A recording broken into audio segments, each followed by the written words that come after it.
Himanshi traders, building material suppliers, रेती गिट्टी, ईंट, सीमेंट, मोहरम के थोक विक्रेता। इशिका ट्रेडर्स, शक्कर एवं तेल के थोक विक्रेता।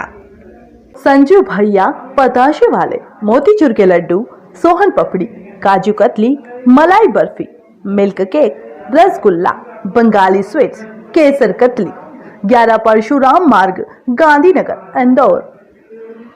नामदेव इलेक्ट्रॉनिक्स, समस्त प्रकार के इलेक्ट्रॉनिक सामान के विक्रेता। Shri Chokse traders, water and building material supplier. Indore Ujjain road Dharampur स्थित बाईपास पर मंगलवार सुबह करीब 6 बजे बड़ा हादसा हो गया, जहां इंदौर से उज्जैन की ओर जा रहा दूध वाहन आगे चल रहे सोयाबीन से भरे ट्रैक्टर में जा घुसा। हादसा इतना भयावह था कि छोटा दूध वाहन का आगे का हिस्सा पूरी तरह से क्षतिग्रस्त हो गया। वहीं ट्रैक्टर का संतुलन बिगड़ा और वह सड़क किनारे निकली जगह में जा घुसा। मौके पर मौजूद पुलिस आरक्षक के मुताबिक हादसे में 2 लोगों की मौत हुई है और एक गंभीर रूप से घायल है। वहीं सूत्रों के मुताबिक तीनों लोगों की मौत हो चुकी है। 2 की मौके पर ही जान चली गई, एक अन्य के अस्पताल ले जाते समय रास्ते में जान चली गई। कैसे हुआ एक्सीडेंट? ये करीब 6 बजे के आसपास है।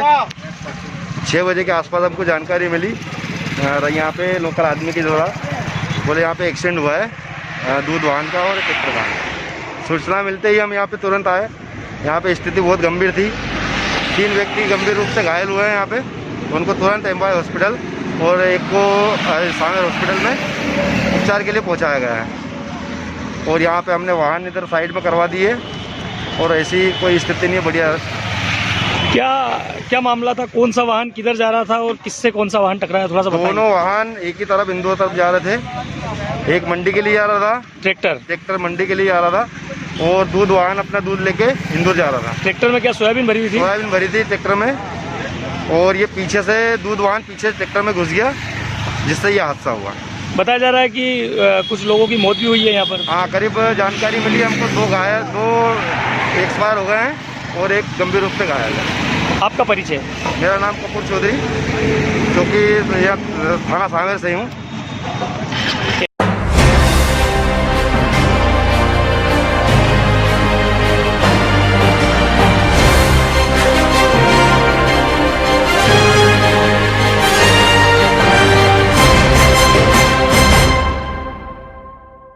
इंदौर शहर में हत्याओं के दौर थमने का नाम नहीं ले रहे हैं। जहां इंदौर शहर में 12 घंटे के अंदर हुई दूसरी हत्या कनाडिया थाना क्षेत्र की भूरी टेकरी के पास बनी आइडिया की बिल्डिंग की छत पर मिली महिला की लाश संभवतः महिला के साथ दुष्कर्म जैसी घटना लग रही है, क्योंकि महिला का शव नग्न अवस्था में मिला है। वहीं पुलिस ने हत्या के मामले का प्रकरण दर्ज करते हुए संदेही को हिरासत में लेकर पूछताछ कर रही है।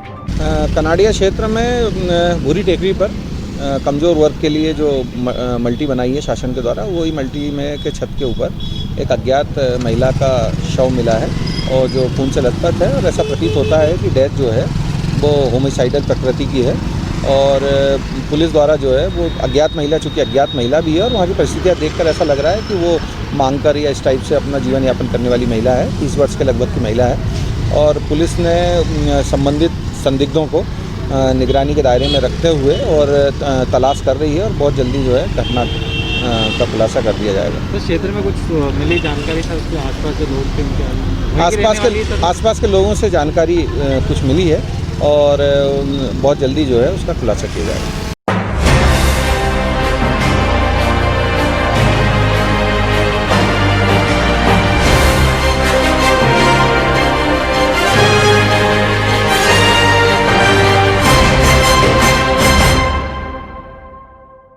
मां नर्मदा को स्वच्छ व पर्यावरण संरक्षण को लेकर हर उम्र के लोग अपनी अपनी आस्था के साथ लोगों में जागरूकता फैलाने के लिए तरह तरह के जत्न कर रहे हैं, ताकि लोग पर्यावरण प्रेमी बन सके, वही मां नर्मदा को स्वच्छ रख सके।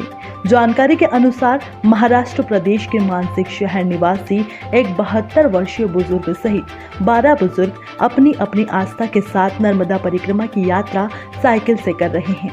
यात्रियों ने बताया कि करीब 3500 किलोमीटर की यात्रा वे 1 महीने में पूरी करने का लक्ष्य रखा गया है। बुजुर्गों ने बताया कि मां नर्मदा को स्वच्छ रखने एवं पूरे विश्व की खुशहाली के लिए लोगों को पर्यावरण संरक्षण का संदेश देते हुए यात्रा कर रहे हैं। आप लोग कहाँ से आए हो? नासिक से कहाँ जा रहे हो? नर्मदा परिक्रमा के लिए। कहाँ से आएंगे आप किधर से? ओंकारेश्वर से नर्मदा परिक्रमा स्टार्ट हो गई और हम पूरी परिक्रमा करके फिर ओंकारेश्वर करके फिर नासिक जाएंगे। अच्छा, साइकिल से है आपकी यात्रा? साइकिल से यात्रा ओंकारेश्वर से चालू होगी। क्या नाम है आपका? मैं कर्नल शिव नारायण मिश्रा अपने 12 साथियों के साथ, जो कि सभी सीनियर सिटीजन और वृद्ध हैं, और हमारे में श्री मुकुंद ओक जी हैं जिनका 72 साल उम्र है, वो सबसे वयोवृद्ध है, और सभी सीनियर सिटीजन पोते वाले हैं, नाती पोते वाले हैं। हम लोग नासिक से नर्मदा परिक्रमा के लिए निकले हुए हैं। साइकिल से? साइकिल से नर्मदा परिक्रमा हम पूरी करेंगे 3500 किलोमीटर की, लगभग 1 महीने के अंदर। और हमारा जो मोटो है, हमारा जो उद्देश्य है, वो स्वच्छ नर्मदा हम सबकी जिम्मेदारी, हमारी सभी की, और विश्व में सभी लोग फिट रहें, तंदुरुस्त रहें और सभी एक दूसरे का ध्यान रखें और स्वच्छता फैलाएं।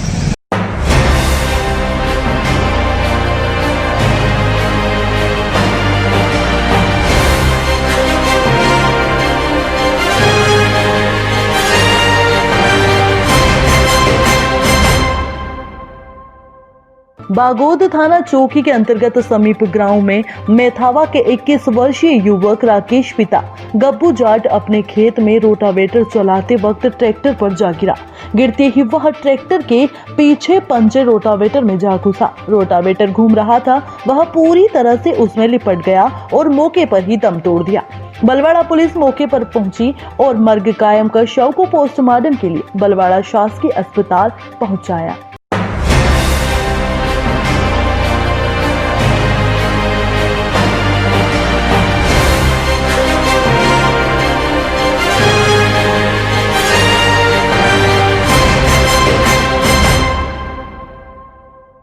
इंदौर में महिला अपराधों को रोकने के लिए थाने पर महिला की शिकायत सुनने के लिए महिला पुलिस कर्मियों की कमी को देखते हुए आने वाले दिनों में महिला पुलिस कर्मियों की पदस्थापना की बात कही जा रही है। आपको बता दें कि कई बार शिकायतें आती हैं कि महिला अपराधों की सुनवाई के लिए कोई भी महिला पुलिसकर्मी थाने पर उपलब्ध नहीं होती है, तो वही सैकड़ों पुरुष पुलिसकर्मी थाने पर मौजूद रहते हैं, जिनमें से 2-4 महिला ही पुलिसकर्मी नजर आती हैं।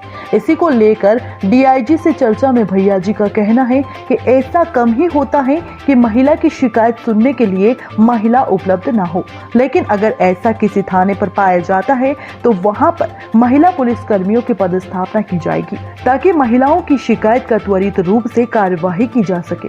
महिला संबंधी अपराधों में ये अनिवार्य है कि उसमें जो आगे का एफआईआर हो, बाकी जो वैधानिक कार्रवाई हो, महिला अधिकारियों के द्वारा भी हो। हर थाने में महिला कांस्टेबल सुनिश्चित किया गया है कि महिला कांस्टेबल हेड कांस्टेबल रहे। महिला सब इंस्पेक्टर की संख्या चूंकि अपर्याप्त है, इसलिए हर थाने में नहीं है, लेकिन हर सब डिवीजन में जरूर है। अगर उस थाने में जरूरत पड़ती है तो कई बार पड़ोस के बगल के थाने से, उस संभाग के दूसरे थाने से बुलाया जाता है, लेकिन यह सुनिश्चित किया जाता है कि महिला संबंधी अपराधों में जो एफआईआर हो और सब प्रारंभिक जो कार्रवाई हो महिला अधिकारी के द्वारा। क्योंकि जैसे दुष्कर्म की घटना होती है तो महिला को 3-3 घंटे इंतजार करना पड़ता है उसके। सामान्य तौर पर ऐसा नहीं होता है। सामान्य तौर पर अगर बहुत सारे कई थानों में एक साथ घटना हो जाए तब विशेष परिस्थिति की बात नहीं कर सकते, लेकिन सामान्य परिस्थितियों में तत्काल उसमें कार्रवाई की जाती है। और अगर हर थाने में महिला कांस्टेबल हेड कांस्टेबल है, लेकिन अगर कोई एफआईआर दर्ज करनी है, कोई प्रारंभिक उसमें जांच है, तो उसमें तत्काल दूसरे बगल के थाने से, जो कि 5 से 7 मिनट की 10 मिनट की दूरी पर स्थित है, सभी थानों से तुरंत महिला अधिकारी को बुला करके इसमें कार्रवाई करेंगे। महिला पुलिसकर्मी बढ़ाई जाएगी सर, जो 7 थानों में महिला सब इंस्पेक्टर चूंकि यहाँ पे भर्ती नहीं होती, महिला सब इंस्पेक्टर की जैसे ही संख्या जिले में बढ़ेगी, कोई गुना सभी थानों में वितरण किया जाएगा।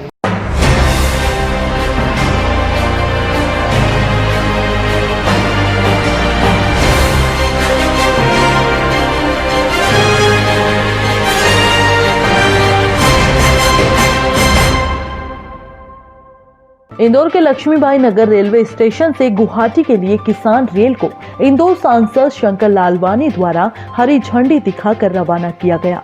रेल कोच के 118 कोच में लगभग 180 टन प्याज लेकर रेल रवाना हुई। ये रेल मंगलवार को चलकर गुरुवार को गुवाहाटी पहुंचेगी। रेलवे पीआरओ जितेंद्र कुमार जयंत ने बताया कि ट्रेन फिलहाल कोरोना के चलते खाली पड़ी है, इसलिए प्याज के लिए उपयोग किया गया है। इस दौरान मंच पर सांसद शंकर लालवानी, विशेष अतिथि जीवन सिंह गहलोत, भारतीय जनता पार्टी किसान मोर्चा के अध्यक्ष विनीत गुप्ता, रतलाम रेल मंडल द्वारा सांसद शंकर लालवानी का स्वागत किया गया। इस दौरान उन्होंने किसानों की फसल का सही खरीदी हो, इसके लिए किसान रेल चलाई है, जो कि अन्य प्रदेशों में भी व्यापार हो। पश्चिम रेलवे की पहली रेल आज हुई रवाना। इन दो सांसद के अथक प्रयासों से हरी झंडी दिखाकर रवाना की गई। आज इंदौर के लिए बहुत ही सौभाग्य की बात है कि हमारे यहाँ किसान रेल का शुभारंभ पश्चिम रेलवे मंडल की पहली ट्रेन इंदौर से जा रही है। माननीय प्रधानमंत्री जी के आत्मनिर्भर भारत में और जो हमारे कृषि मंत्री हैं, उन्होंने किसानों की आय कैसे बढ़ाना, हमने देखा कि कहीं कहीं किसानों द्वारा जो उत्पादन किसी वस्तु का किसी क्षेत्र में ज़्यादा होता है और उसकी जब लागत मूल्य कभी कभी नहीं निकलती और दूसरे क्षेत्रों में उसी वस्तु की जो कीमत रहती है वो ज़्यादा रहती है, तो हमारे कृषि मंत्री जी ने, आदरणीय नरेंद्र सिंह तोमर जी ने ये विचार किया क्यों न हम रेल मंत्रालय के साथ मिलकर जो किसानों का उत्पादन है जहाँ ज़्यादा आवश्यकता है वहाँ ट्रांसपोर्ट करें। और मैं धन्यवाद देना चाहूँगा रेल मंत्री जी को, उन्होंने किसानों के लिए हमें किसान रेल उपलब्ध कराई है। आज हमारे यहाँ से 180 टन प्याज जा रहा है और ये भविष्य में संभावना है कि हमारे यहाँ लगभग 15 ट्रेनें और पश्चिम मंडल में चलेगी ताकि किसानों का उत्पादन हम जहां आवश्यकता है वहाँ पहुँचा सके। इससे किसानों की आय बढ़ेगी। माननीय प्रधानमंत्री जी जिस प्रकार से उनकी मंशा है कि हमें किसानों की आय बढ़ाना है, उस किसानों की आय बढ़ाने में कृषि मंत्रालय और रेल मंत्रालय मिल के काम कर रहे हैं और उसका उदाहरण है कि ये रेल हमें सौगात मिली है। मुझे लगता है आने वाले दिनों में और सौगातें मिलेगी। मैं आपके माध्यम से किसान साथियों से निवेदन करूंगा कि आपका अगर कोई उत्पादन हो, हम रेल मंत्रालय के साथ उनके साथ बैठकर उनके उत्पादनों का सही दाम मिले उसके लिए प्रयास करेंगे और जहां आवश्यकता है उस सामग्री की वहाँ पहुँचाने के लिए रेल मंत्रालय पूरी मदद करेगा। इसमें ये भी बात है कि जो भाड़ा है वो भाड़ा 50% सरकार वहन कर रही है और 50% जो किसान हैं उनसे लिया जा रहा है, तो ये सरकार की सब्सिडी है किसानों के लिए।